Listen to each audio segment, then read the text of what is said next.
Language அது வந்து வார்த்தை கிடையாது, சவுண்டு தான் ப்ரோ அது. அந்த ட்ரைவை நீங்கள் பார்க்கும்போது வித்தியாசமாக இருக்கும், இப்படி தான் பேசுவாங்க. நான் பார்த்து அது கிளிக் லாங்குவேஜ் சொல்கிறாங்க, அது பேர் கிளிக்னு சொல்கிறாங்க. வித்தியாசமாக இருந்துச்சு. சில ட்ரைப் வந்து விசிலில் பேசுவாங்க, நிறையா இருக்குது ப்ரோ அது மாதிரி. ஸோ இஜிப்ட் ட்ராவல் அதை பற்றி சொல்லுங்கள். பிகாஸ் நான் பார்த்ததெல்லாம் பிங்கோவில் மேடங்கிள்ஸில் பிரமிட் தான் பார்த்துருக்கேன். ஸோ நீங்கள் லைவாக அந்த பிரமிட் பார்த்த அந்த எக்ஸ்பீரியன்ஸ் பற்றி சொல்லுங்கள், எப்படி இருந்தது? பிரமிட் பார்த்தீங்கன்னா வந்து அதிக ஸ்கேம்ஸ் இருக்குது, நிறைய ஏமாற்றுவாங்க. அங்கே பார்த்தீங்கன்னா டூரிஸ்டால தான் ஓடுது, டூரிஸ்டால தான் அந்த எகிப்தே ரன் ஆகிட்டு இருக்கு. அப்படின்றப்போ நிறைய ஸ்கேம் இருக்கும், ஏகப்பட்ட ஸ்கேம் அந்த கண்ட்ரி. நான் போனதுலேயே அதிகமான ஸ்கேம் இருந்தது எகிப்த் தான். நான் போனவொடனே வந்து பிரமிட், நம்மளுக்கு வந்து சின்ன வயசுலேருந்து பிரமிட் பார்க்கணும் அப்படின்னு சொல்லிட்டு ஆசையாக இருக்கும். சரி பிரமிட் போகலாம் அப்படின்னு சொல்லிட்டு போனால் அந்த ஸ்கேம் நிறையா இருக்கும், அந்த உள்ள என்ட்ராவிலேருந்து ஸ்கேம் இருக்கும். அதெல்லாம் பார்த்துட்டு அந்த பிரமிடை பார்க்கும்போது பிரம்மாண்டமாக இருந்துச்சு ப்ரோ. செம்ம பெருசு, 419 அடியோ நம்ம சொன்னாங்க, அடியில் மீட்டர் சொன்னாங்க. செமையாக இருந்துச்சு, செம்ம பெருசு. பட் ஆனால் அந்த உள்ளே போகும்போது பார்த்தீங்கன்னா அந்த உள்ளே ஒன்றும் இல்லை. அந்த பிரமிட்குள்ளே அந்த மம்மி எல்லாத்தையும் வந்து எடுத்துகிட்டு அவங்க மியூசியமில் வச்சுட்டாங்க இப்போ. பட் ஆனால் பிரமிட் பார்க்கறது ரொம்ப பயங்கரமாக இருந்துச்சு, செம்ம பெருசு. அது அந்த எக்ஸ்பீரியன்ஸ் வந்து நம்ம நேரில் பார்த்தா தான் தெரியாது. என்ன ஏமாந்தீங்க, லைக் எப்படி ஏமாத்தினாங்க உங்களை? எப்படி வேணால் ஏமாற்றுவாங்க ப்ரோ. நான் எப்படின்னா வந்து ஒரு ஆட்சி மாதிரி இருந்துச்சு, பேரிகேட் போட்டிருப்பாங்க, போலீஸ் அங்கே நின்றுருப்பாங்க, அதை கிராஸ் பண்ணி போகணும் நீங்கள்.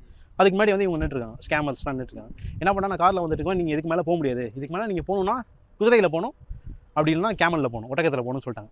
எனக்கு தெரியும், நான்லாம் அது கார் போயிட்டுருக்கேன் அப்படின்னு. Know that is officer car, நீ போக முடியாது, நீங்கள் தான் வந்து போகணும்னு சொல்லிட்டே இருந்தாங்க. நான் பார்த்தேன், விட்றா அப்படி விட்றான்னு விடவே இல்லை. இதே நான் ஹோட்டலில் வந்து புக் பண்ணியிருந்தேன் உள்ள. அந்த ஹோட்டலுக்கு அடிச்சு கேட்டவொன்னே என்ன சொல்லிட்டான், நீங்கள் வாங்க பாட்டுக்கு உள்ளே வாங்க எல்லாம் வரலாம் அப்படின்னு சொன்னதுக்கப்புறம் இல்லை அது மாதிரிலாம் யாரும் போக முடியாது போடான்னு சொல்லிட்டு நான் டிரைவரை சொல்லி கோன்னு போயிட்டான். நார்மல் ரோடு ப்ரோ, அதை பிளாக் பண்ணி இவங்களே ஒரு பிளாக் பண்ணி எப்படிலாம் ஏமாற்றுவானுங்க. நீங்கள் பிரமிட் கிட்ட போகும்போதே வந்து ஹாஸ்லாம் இருக்கும், வாங்க உங்களுக்கு $1 தான் அப்படிமா. இப்போ ஏறி உட்காந்து $100 பில் போட்டுருவோம் உங்களுக்கு. நிறையா ஸ்கேம் இருக்குது, அதெல்லாம் இங்கே தப்பிச்சு வரணும். கற்றுக்கலாம், நீங்கள் ட்ராவல் பண்ணும்போது எல்லாமே கற்றுக்கலாம் ப்ரோ. யூடியூப் ஆக்சுவலாக ஒரு பிஸ்னஸ் ப்ரோ. இதில் வந்து நீங்கள் டூ மச் இன்வெஸ்ட்மெண்ட் பண்ணக்கூடாது ஸ்டார்டிங்கில். இது வந்து நம்ம பெரிய பிஸ்னஸ் கிடையாது, நீங்கள் நார்மலாக கேஷுவலாக பண்ணணும். எப்படின்னா வந்து இப்போ என்ன பண்ணுறாங்கன்னா சில பேர் யூடியூப் பண்ணப்போ தான் அப்படின்னு கேமரா வாங்குறது, பெருசாக லேப்டாப் பண்ணுவாங்க, எல்லாமே பண்ணக்கூடாது. பட்ஜெட்டாக இது வந்து இன்வெஸ்ட்மெண்ட், இது விலை கம்மியாக நீ போகிற, எத்தனை வீடியோ எடுக்க முடியும் எடுக்கு, வந்து வீடியோ அப்லோட் பண்ணு, நல்ல வீடியோ அப்லோட் பண்ணு, அதுதான் கான்செப்ட். கன்சிஸ்டன்சி அதெல்லாம் மேட்டர் இல்லை, எனக்கு தெரிஞ்சு கன்சிஸ்டன்சி மேட்டர் கிடையாது. நல்ல வீடியோ போட்டால் எல்லாம் பார்ப்பாங்க, எத்தனை வீடியோ போட்டோம்னா மேட்டர் கிடையாது. நல்ல வீடியோ போடணும், பார்த்து கண்டிப்பாக நம்மளுக்கு ஆடியன்ஸ் வருவாங்க. ஸோ அது மாதிரி வந்து எவ்வளோ கம்மியாக நம்ம இன்வெஸ்ட் பண்ணி வீடியோ எடுக்க முடியுமா எடுத்துகிட்டு நல்ல வீடியோ எடுத்து ஆடியன்ஸ் கொடுத்தாலே வந்து சேனல் ஹிட் ஆயிரும். இது அவங்க லைஃப் லாங் கேரியராகவே கொண்டு போகலாம். இதை நிறையா அவங்க கற்றுக்கிட்டு நிறைய விஷயங்கள் பண்ணலாம்.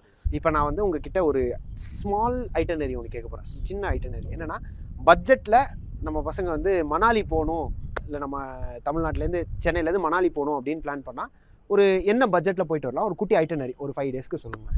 ஓகே, பட்ஜெட்டை எப்படி போகலாம்னா நம்ம சென்னையிலேருந்து ட்ரெயின் இருக்குது, டெல்லிக்கு சண்டிகர் இருக்குது. சண்டிகர் வரைக்கும் ட்ரெயினில் போகலாம், 800-700 முடிஞ்சிடும்.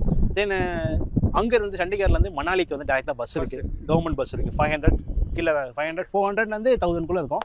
கவர்மெண்ட் பஸ் ஓகே அப்படின்னா கம்ஃபர்ட் ஜோன் மெயினாக இருக்கக்கூடாது ப்ரோ. ட்ராவலிங்கில் வந்து பட்ஜெட்டாக ட்ராவல் பண்ணணும், எனக்கு இதுதான் வேணும்னு இருக்கக்கூடாது.